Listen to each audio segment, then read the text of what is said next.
नमस्कार. आपणा सर्वांचं माझ्या युट्यूब चॅनल मध्ये स्वागत आहे.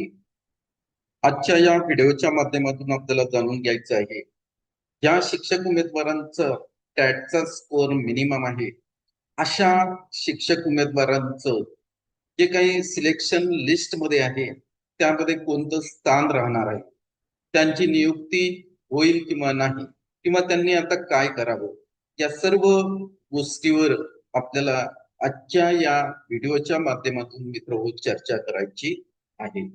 सुरुवातीलाच मी नमूद केलेलं आहे की आजच्या या व्हिडिओ मध्ये आपल्याला माहित आहे की जे काही टॅटची परीक्षा आपण दिलेली आहे त्याच्यामध्ये ओपन साठी कमीत कमी 90 गुण पाहिजेत. आता मी काय केलेलं आहे की कमीत कमी गुण घेतलेला आहे, म्हणजे 95 गुणाचा विचार करू आपण. आणि ज्या शिक्षक उमेदवारांना 95 गुण आहेत आणि 95 पेक्षा जास्त गुण असणारे शिक्षक उमेदवार, त्यांचा ती जी काही हे येईल, मेरिट लिस्ट येईल, त्या मेरिट लिस्ट मध्ये काय स्थान राहील, त्यांचा त्यांच्यापेक्षा जास्त मेरिट लिस्ट मध्ये किती उमेदवार राहतील आणि कमी किती उमेदवार राहतील, या सर्व आकडेवारीवर आपल्याला आजच्या या व्हिडिओच्या माध्यमातून मित्रहो चर्चा करायची आहे. आणि ही सर्व सविस्तर चर्चा आहे. आणि ही चर्चा करत असताना प्रत्येक शिक्षक उमेदवाराला जी काही आपण पद्धत वापरतो ते पद्धत समजायला पाहिजे, अशा प्रकारे आपण त्याचं ग्राफिकल रिप्रेझेंटेशन सुद्धा केलेलं आहे मित्र. तर मी तुमचा आता वेळ घेत नाही, याच्यावर एक स्क्रीन शेअर करतो. या स्क्रीनच्या माध्यमातून ही सर्व पद्धत काय आहे ती आपल्याला आता समजून घ्यायची आहे मित्र. बघा, शिक्षक भरती 2025, टॅट स्कोअर 95, अंदाजे तुमचा रँक कुठला येणार आहे आणि नियुक्ती मिळेल काय. आणि जर समजा नियुक्ती जर मिळत असेल तर काय, आणि नियुक्ती जर मिळत नसेल तर या शिक्षक उमेदवारांनी काय करायचं. तर आपण त्याच्यासाठी जो डेटा कलेक्ट केलेला आहे तो डेटा मी येतो घेतोय. टॅटचा स्कोअर घेतला 95 आणि पवित्र पोर्टलवर जे काही शिक्षक उमेदवार आहेत ज्यांनी सेल्फ सर्टिफिकेशन केलेलं आहे, अशा शिक्षक उमेदवारांची जी संख्या इथं घेतलेली आहे ती मी नियर अबाउट 1,70,000च्या जवळपास शिक्षक उमेदवारांनी पवित्र पोर्टलवर रजिस्ट्रेशन केलेलं आहे. आणि त्यासाठी टॅट 2025 चे जे काही गुण आहेत ते ग्राह्य धरण्यात येणार आहे. मग आता या अगोदर आपली 17 मध्ये भरती झाली, 22 मध्ये भरती झाली, काही 23 पर्यंत सुद्धा भरती चालली. तर त्याच्यावरनं काय केलं मी की याचा एसडी आणि मीन काढलेला आहे. तर याचा मीन येते जवळपास 98 इथं दिलेला आहे, आणि याचा एसडी म्हणजे प्रमाणित विचलन म्हणतो आपण मराठीमध्ये, तर ते घेतलेलं आहे आपण 12. तर हा हे निवडायसाठी आपण जो बेस घेतलेला आहे तो या अगोदरच्या शिक्षक भरतीचा घेतलेला आहे. त्यानंतर पुढे आता एक मराठीमध्ये मी इथं तुम्हाला फॉर्म्युला देतो आहे, आणि या फॉर्म्युल्याचा वापर करून सर्वसामान्य शिक्षक उमेदवार ज्यांना गणित विषय नव्हता तेही शिक्षक उमेदवार त्यांचा जो रँक आहे तो काढू शकतात, किंवा त्यांच्यापेक्षा जास्त उमेदवार किती आहेत आणि त्यांच्यापेक्षा कमी उमेदवार किती आहेत हे ढोबळमानाने त्यांना समजू शकते. म्हणजे त्यावरून तुम्हाला प्राधान्यक्रम कसे द्यायचे हे तुम्हाला कळेल मित्र. हे लक्षात घ्या आपण.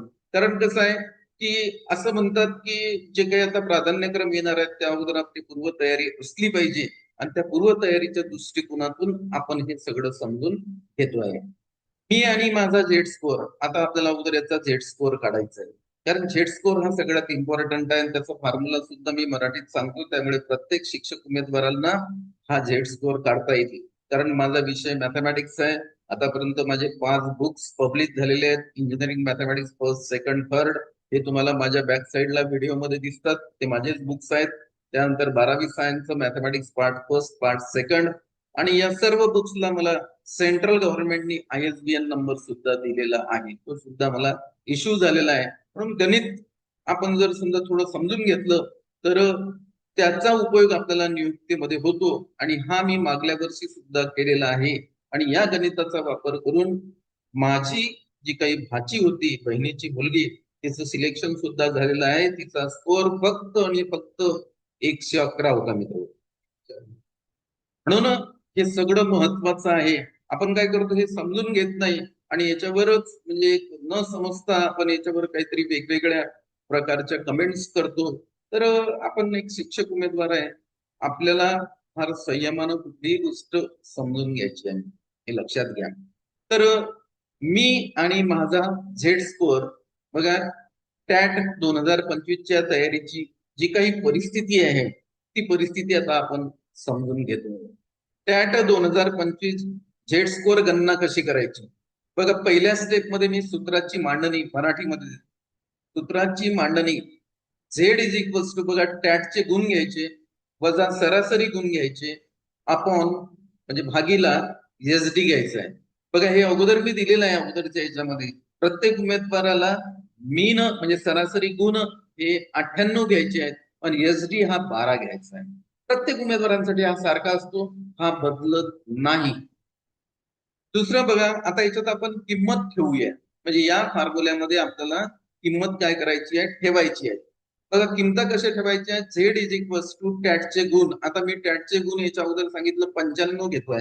तुमचे 110 असतील, 112 असतील, 115 असतील, 120 असतील, ते काही तुमचा टॅटचा स्कोअर आहे, तो स्कोअर तुम्हाला इथं मित्र नमूद करायचा.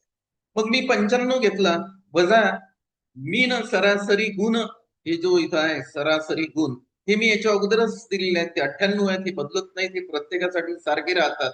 आणि भागीला एसडी करायचं, हे भागीला एसडी आहे इथं प्रमाणित विचलन, ते घेतलं आपण अगोदर मी दिलेलं आहे, हे सर्वांसाठी सारखं आहे, ते येते 12. म्हणजे फक्त हा 95 आकडा बदलेल, टॅटचा स्कोअर बदलेल, बाकी सर्व याच्यामधलं सारखं राहते. मग आता 95 वजा 98 केले तर इथं वजाबाकी येते वजा 3, वजा 3 भागीला 12. तेव्हा तिसरी वजाबाकी करूया, म्हणजे याची वजाबाकी करूया. बघा सविस्तर मी तुमच्यासाठी दिलेलं आहे, काय काय करायचं ते सुद्धा सांगितलेलं आहे.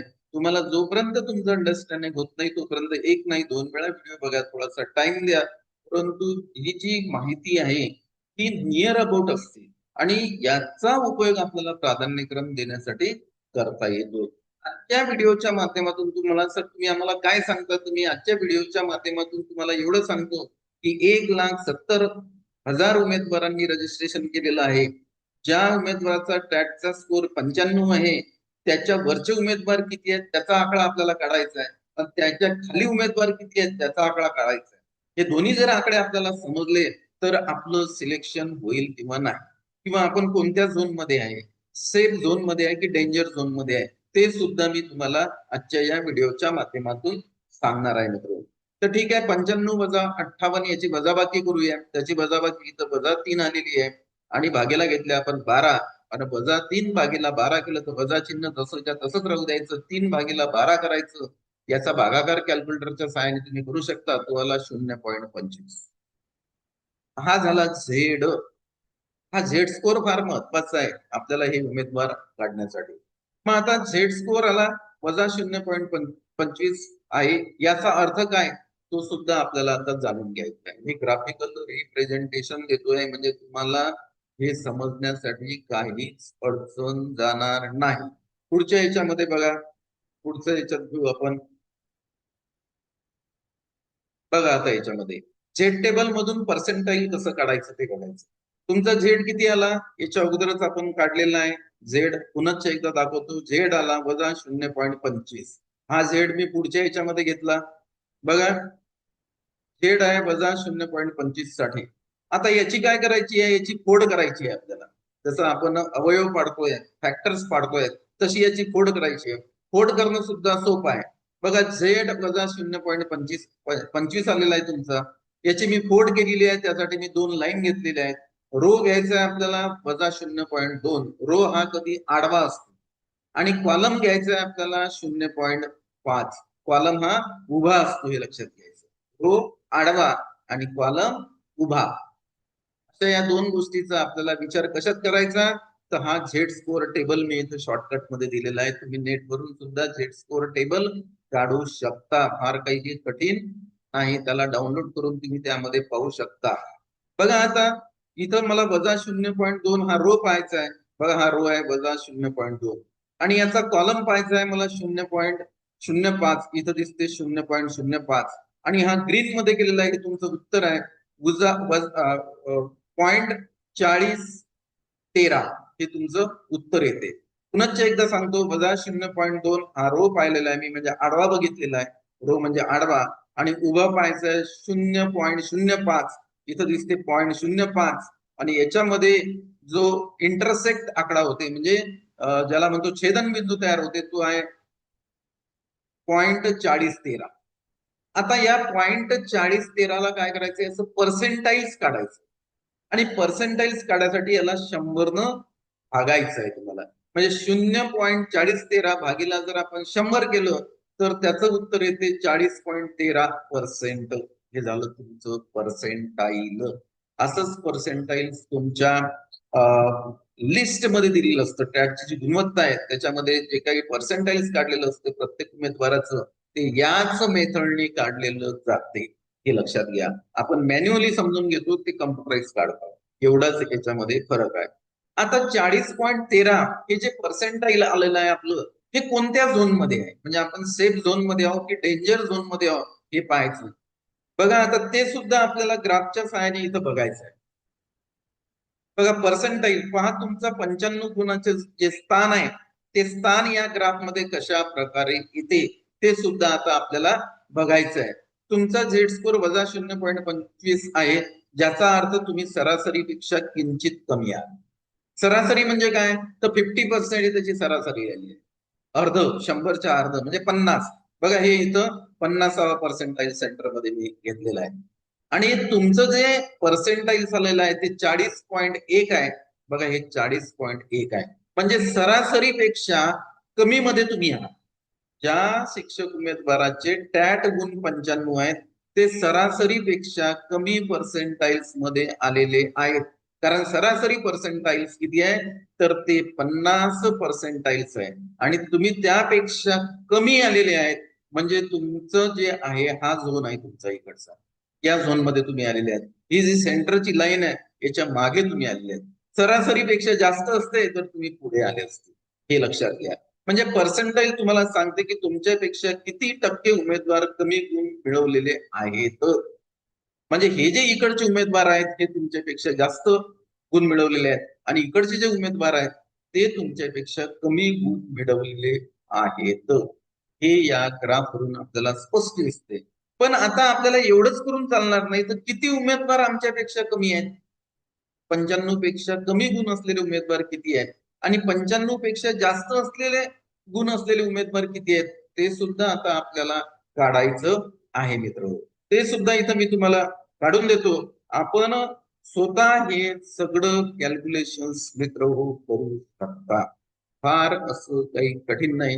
व्हिडिओ एक नाही 2 वेळा बघा, 3 वेळा बघा. प्रत्येक जे काही आपले शिक्षक उमेदवार आहेत, जरीही त्यांचा विषय गणित नाही तरीही हे सगळं मराठीमध्ये सांगितलं, कॅल्क्युलेटरचा वापर करून तुम्ही सगळं हे करू शकता. फक्त झेड टेबलचा यूज तुम्हाला थोडासा व्यवस्थित समजून घ्यायचा आहे, आणि तो मी याच्या अगोदरच्या स्लाइड मध्ये तुम्हाला समजून सांगितलेला आहे. त्याचा सुद्धा तुम्हाला व्यवस्थित यूज करायचा आहे.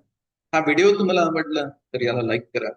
तुम्ही माझ्या या युट्यूब चॅनलवर नवीन असाल तर या चॅनलला मित्र जरूर सबस्क्राईब करा. या व्हिडिओला भरपूर शेअर करा, जेणेकरून आपले जे शिक्षक उमेदवार आहेत त्यांना त्यांचे प्राधान्यक्रम देण्यासाठी याचा फायदा होऊ शकते.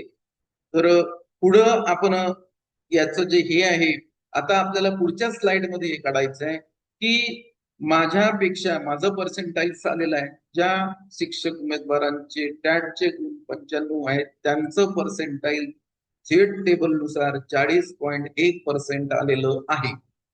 आता या शिक्षक उमेदवारांपेक्षा जास्त, म्हणजे 95 पेक्षा जास्त गुण मिळवणारे उमेदवार किती आणि कमी गुण मिळवणारे उमेदवार किती, ते आता आपल्याला मित्र काढायचं आहे. त्यासाठी आपल्याला स्टेप 3 फायनल रँक मी तुमचा काढतोय. आता फायनल रँक काढण्यासाठी मी सुद्धा इथं फॉर्म्युला दिलेला आहे. फार काही डिटेल्स दिलं तर व्हिडिओची जे काही हे आहे लेंथ आहे ती फार मोठी होते, म्हणून कुठं कुठं मी त्याच्यामध्ये शॉर्टकट्स वापरलेले आहेत. आणि शॉर्टकट्स कसं आहे की जिथं आकडा बदलत नाही तिथं मी शॉर्टकट्स वापरलेले आहेत. बघा रँक काढायचं आहे. रँक काढण्यासाठी एकूण उमेदवारांनी जे काही सेल्फ सर्टिफिकेशन केलेलं आहे त्यांची इथं संख्या घेतली मी 1,70,000 उमेदवारांनी, शिक्षक उमेदवारांनी सेल्फ सर्टिफिकेशन केलेलं आहे. टॅट 2025 पवित्र पोर्टलवर केलेला आहे आणि हा आकडा बिलकुल नियर अबाउट फिक्स आहे. याच्यामध्ये बदल होणार नाही कारण ही प्रोसेस झालेली आहे. त्यामुळे आता याच्यामध्ये या आकड्यामध्ये कुठल्याच प्रकारचा बदल मित्र होत नाही हे आपण लक्षात घ्यायला पाहिजे. मल्टिप्लाइड बाय 100% घ्यायचं, एकूण पर्सेंटाइल 100 वजा तुमचं पर्सेंटाइल टाकायचं. आता आपलं जे आलं होतं ते 40.1% आलं होतं, ते घेतलं मी इथं 40.1%. आता काय केलं मी या 100% मधून हे जे आहेत 40.13% वजा केले आणि हे वजा केल्यानंतर त्यांनी या 1,70,000 गुणलं, गुणाकार केला. म्हणजे या ब्रॅकेट टर्म्स मध्ये ब्रॅकेट्स मध्ये जे काही पद आहेत त्याची मी वजाबाकी केली आणि ती आलेल्या वजाबाकीने मी या 1,70,000 गुणलं. तो तुमचा रँक येते मित्र, तो तुमचा रँक आला 1,01,779 आले. 1,01,779.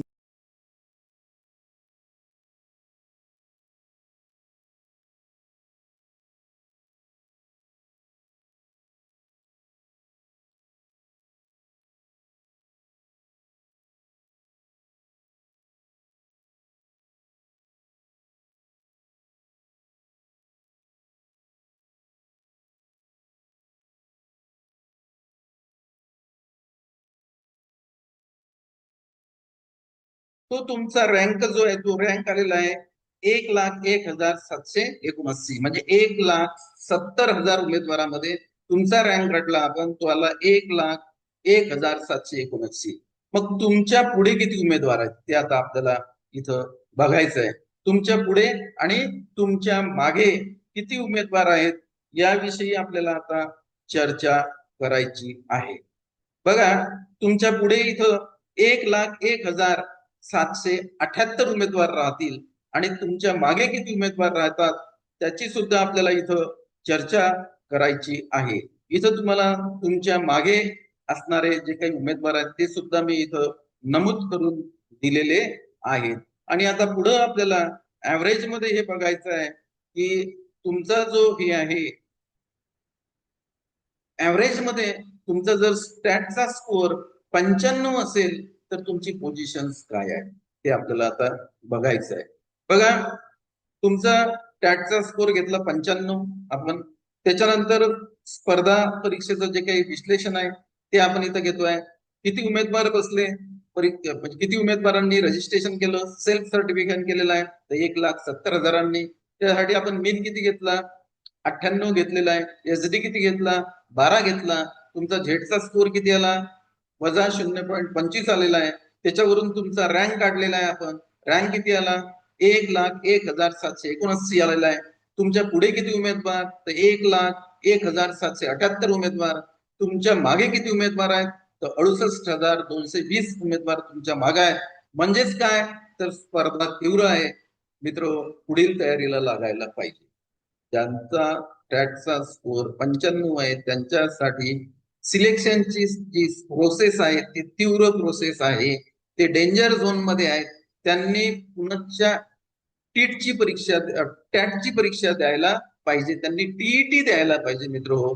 हे या व्हिडिओच्या माध्यमातून आपण त्यावर एक सविस्तर चर्चा केलेली आहे की ज्या शिक्षक उमेदवारांचा टॅटचा स्कोअर 95 आहे त्यांची काय परिस्थिती आहे ते आपण जाणून घेतलंय. त्यांचे निवडीचे चान्स किती आहेत, ते सिलेक्शन लिस्ट मध्ये येतील काय, या सर्व गोष्टी आपण या माध्यमातून जाणून घेतलेल्या आहेत. तर आजच्या या व्हिडिओच्या माध्यमातून आपण ही सविस्तर चर्चा केलेली आहे. मी आता आजच्या या चर्चेला पूर्ण विराम देतो.